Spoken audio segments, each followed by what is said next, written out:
Merci. Voilà. Je voulais rebondir sur ce que vous venez de dire justement, sur l'animal qui devrait lui aussi sélectionner les humains. Alors on peut peut-être s'autoriser à se poser la question et se dire que c'est déjà fait. A priori, le sapiens, c'est le seul hominidé avec lequel on a retrouvé les traces de chiens. Tous les autres hominidés, on n'a jamais trouvé de traces de chiens. Donc peut-être qu'on doit notre développement sur Terre et notre survie grâce à ce duo. Donc il a peut-être lui-même fait son choix de perdurer auprès de nous. On peut s'imaginer. Peut-être. Alors là, on est vraiment tous les débuts de la domestication, on est sur voilà, des hypothèses. En tout cas, c'est une belle idée. Une autre question? Oh, oui. Ici, s'il te plaît.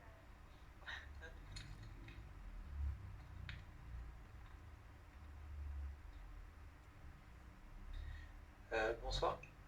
Donc moi ma question c'était pour revenir sur l'expérience avec la reconnaissance de la douleur chez les lapins. Je voudrais savoir quel était en fait, le critère.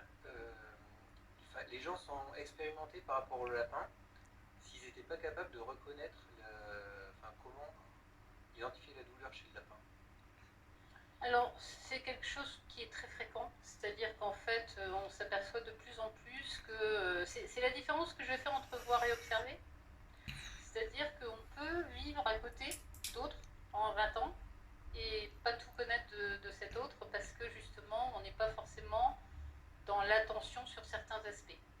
Et donc, on a plusieurs études, ça c'est un exemple simplement, mais on a d'autres études sur le cheval et sur d'autres, où on montre qu'en fait, le degré d'expérience n'est pas forcément un bon critère pour que les gens reconnaissent. Il y a des gens qui très spontanément observent très bien. Il y a des gens qui vont vivre avec les animaux très longtemps et pas pour autant, mais il y a des gens qui vivent avec d'autres gens très longtemps et pour autant pas les connaître.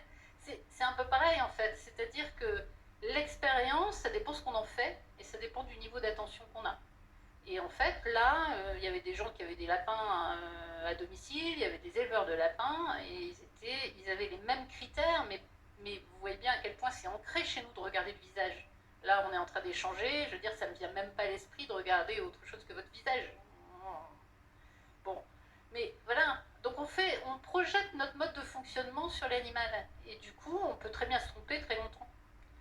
Et ce qu'on a montré par exemple chez le cheval, c'est que le taux d'accident n'est pas lié à l'expérience. C'est-à-dire qu'on peut être un palefrenier très expérimenté qui a 40 ans d'expérience, on a autant de risques d'accident, voire plus, que des gens qui débutent dans le métier.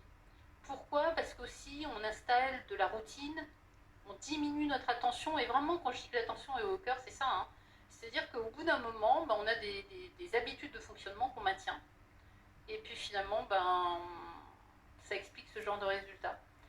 Après, c'est juste une anecdote parmi d'autres.